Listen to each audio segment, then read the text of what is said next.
So yesterday we left off on Ruby's story. Ivan, tell me another joke, please, Ruby begs after the 2 o'clock show. I think I've run out of jokes, I admit. A story then, Ruby says. Aunt Stella's sleeping and there's nothing for me to do. I tap my chin. I'm trying hard to think, but when I gaze up at the food court skylight, I'm mesmerized by the elephant-colored clouds galloping past. Ruby taps her foot impatiently. I know. I'll tell you a story, she says, a real live true one. Good idea, I say. What's it about? It's about me. Ruby lowers her voice. It's about me and how I fell in a hole. A big hole. And humans dug it. Bob pricks up his ears and joins me by the window. I always enjoy a good digging story, he says. It was a big hole full of water near a village, Ruby says. I don't know why the humans dug it. Sometimes you need to dig for the sake of digging, Bob says. We were looking for food, Ruby says. My family and I, but I wandered off and I got lost and I went too close to the village. Ruby looks at me, eyes wide. I was so scared that I fell into that hole. Of course you were, I say. I would have been scared too.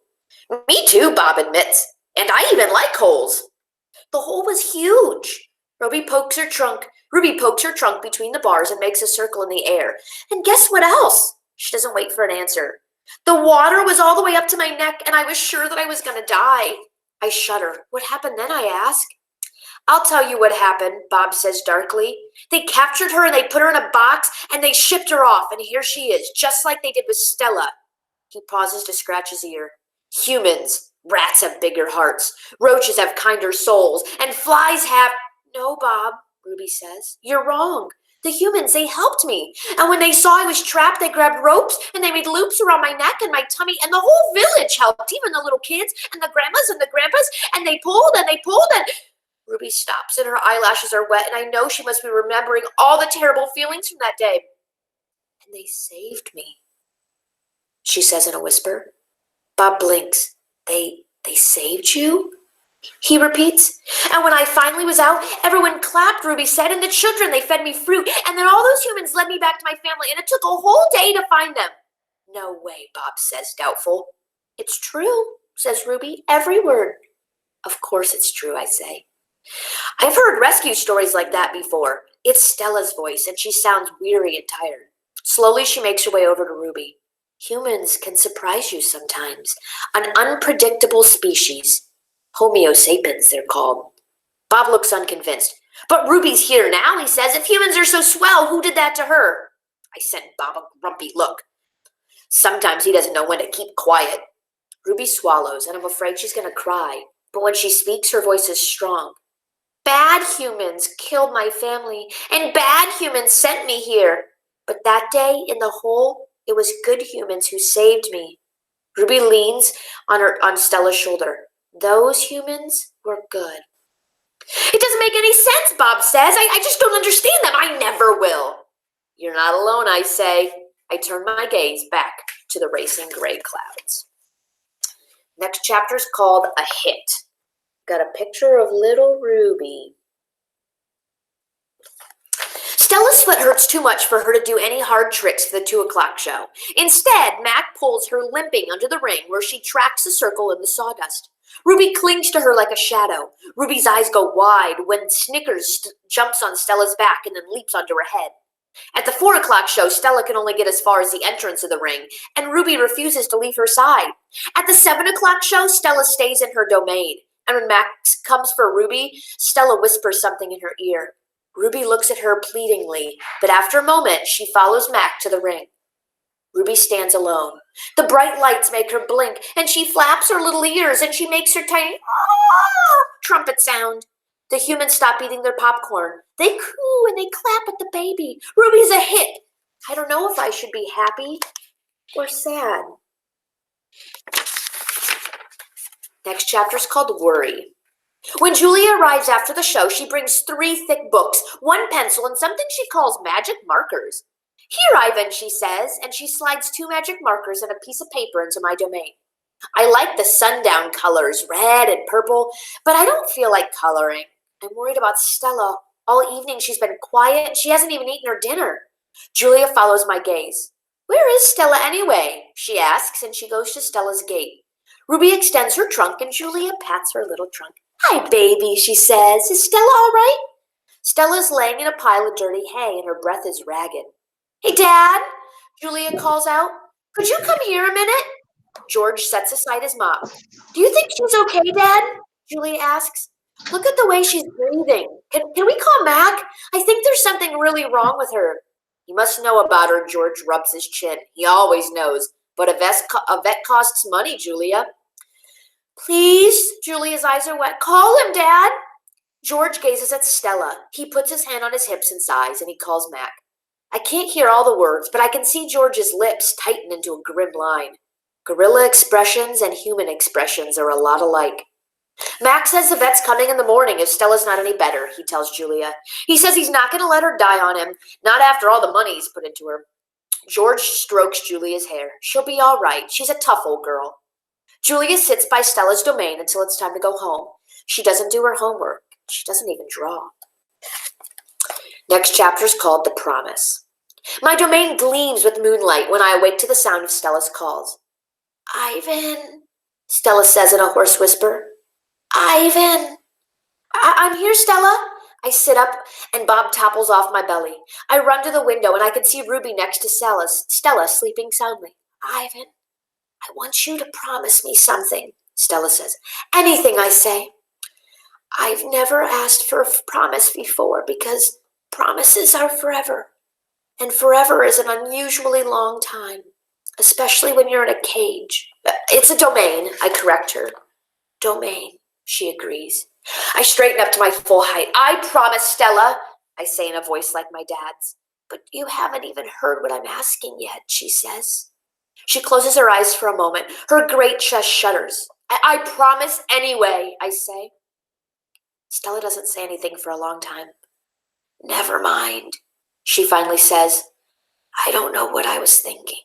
The pain is making me addled.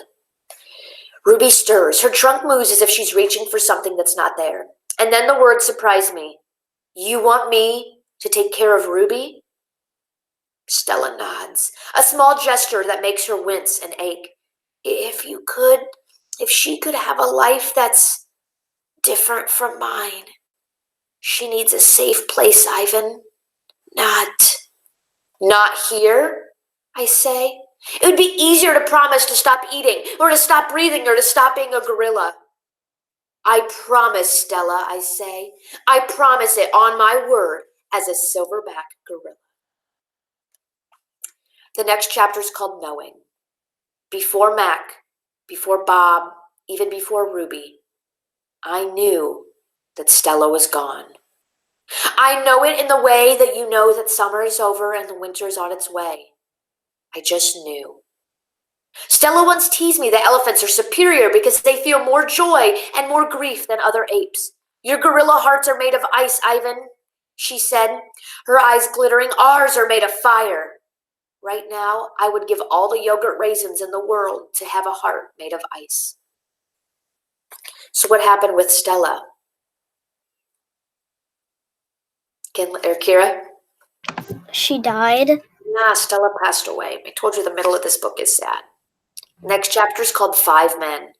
Bob heard from a rat, a reliable source, that they tossed Stella's body into a garbage truck. It took 5 men and a forklift to move her. The next chapter is called Comfort. All day I tried to comfort Ruby, but what can I say? That Stella had a good and happy life? That she lived where she was meant to live? That she died with those who loved her most nearby? At least the last thing was true. Next chapter is called Crying. Julia cries all evening, while her father sweeps and mops and dusts and cleans a toilet. When George sees Mac, he runs to him. I can only hear a few words. Vet. Should have. Wrong. Mac shrugs. His shoulders droop and he leaves without a word. When George wipes the fingerprints off my glass, his cheeks are wet and he doesn't meet my eyes. The next chapter is called The One and Only Ivan.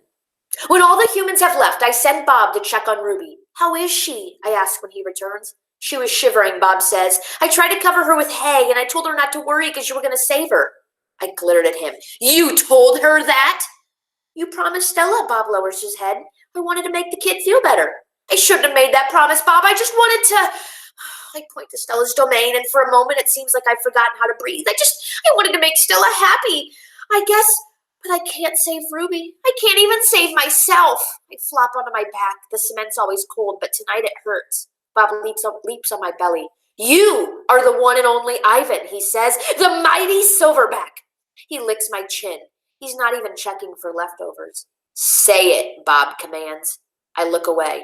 Say it, Ivan. I don't answer, so Bob licks my nose until I can't stand it any longer.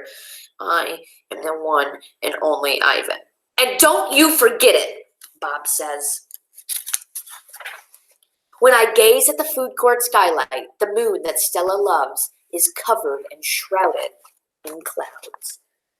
There's the clouds that Stella loves so much, or the moon that Stella loves so much, and it's covered up by the clouds the night she passed away. The next chapter is called Once Upon a Time. I promise the book won't stay sad. All night, Ruby moans and sniffles, and I pace my domain. I don't want to fall asleep in case she needs something. Ivan, Bob says gently, get some sleep, please, for your sake and for mine. Bob can't sleep unless he's on my stomach. I hear stirring. Ivan, Ruby calls. I rush to my window. Ruby, are you all right? I miss Aunt Stella, she sobs, and I miss my mom, and I miss my sisters and my aunts and my cousins too. I know, I say, because it's all I can think of. Ruby sniffles. I can't sleep. Do you know any stories? The way Aunt Stella did? Not really, I admit. Stories were Stella's specialty. Tell me a story about when you were little, Ruby pleads. She puts her trunk between the bars. Please, Ivan. I scratch the back of my head. I don't remember things, Ruby, I admit. It's true, Bob says. Ivan's got a terrible memory. He's the opposite of an elephant. Ruby lets out a long, shivery breath. Oh, well, that's okay. Night, Ivan and Bob. I listen to Ruby's soft, crying sobs for a long, horrible minute. Then I hear myself saying, once upon a time, there was a gorilla named Ivan. And slowly and deliberately, I will try to remember. Let's see, I will read, should I read the story today? We'll read a teeny bit more. He's going to start remembering. So this chapter is called The Grunt. I was born in a place that humans call Central Africa, in a dense rainforest, so beautiful that no crayon could ever do it justice. Gorillas don't name their newborn babies right away like humans do. We get to know our babies first. We wait till we see hints of what they might be. When they saw how much she loved to chase me around the forest, my parents named my twin sister Tag. Oh, how I loved to play tag with my sister. She was nimble, but when I got too close, she would leap onto an unexpected father. And then I would join her, and we would bounce on that tolerant belly until he gave us the grunt, the rootin' pig sound that meant enough. The game never got old, although my dad might have disagreed. Next chapter is called Mud. It didn't take long for my parents to find my name. All day long, every day I made pictures. I drew on rocks and on bark and on my poor mama's back. I used the sap from the leaves. I used the juice from fruit, but mostly I drew with mud. And that's what they called me. Mud. To a human, mud might not sound like much, but to me, it was everything. So his name was Mud, but if they capture a gorilla in the wild and bring him into a circus, are they ever going to know what his name used to be? Are the gorilla moms going to be like, oh, hey, humans, my baby's name is Mud? No, so the humans gave him the name Ivan. The next chapter is called Protector. My family, which humans call a troop, was just like any other gorilla family. There was 10 of us. My father, the silverback, my mom, 3 other adult females, a juvenile male that we call the blackback, 2 other young gorillas, Tag, and I. We were the babies of the group. We squabbled and fought now and then like families do, but my dad knew how to keep us in line with a simple scowl. And for the most part, we were happy to do what we were meant to do, feed and forage and nap and play. My dad was the master of leading us to the ripest fruit for our morning feast and the finest branches for our night nests. He was everything a silverback is meant to be, a guide, a teacher, a protector, and nobody could beat his chest like my dad. The next chapter is called A Perfect Life. Gorilla babies and elephant babies and human babies are not so different, except that gorilla babies get to spend all day riding on their mom's back, like a cowboy on a horse. It's a pretty great system from a baby's point of view. And slowly and carefully, a young gorilla begins to venture farther and farther away from the safety of their mom's arms. He learns the skills he will need to be an adult. How to make a nest of branches. You have to weave them tightly or they'll fall apart in the middle of the night. How to beat your chest. You cup your palms to make it louder. How to go vining from tree to tree. Don't let go. Or how to be kind and strong and loyal. Growing up as a gorilla is just like any other kind of growing up. You make mistakes, you play, you learn, and you do it all over again. It was perfect for a while. It was the perfect life. I'm going to read these last 2 pages. They're real short. So this chapter is called The End. One day, a still day, the hot air was hummed, and humans came. And my last chapter today is called Vine. After they captured my sister and me, they put us in a cramped, dark crate that smelled of urine and fear. And somehow I knew that in order to live, I had to let my old life die. But my sister couldn't let go of our home. It held her like a vine, stretching across the miles, comforting and strangling. We were still in our crate when she looked at me without actually seeing. And I knew that her vine had finally snapped. So on Monday, we will read about when they first took Ivan into captivity, and he was actually not living in the circus yet.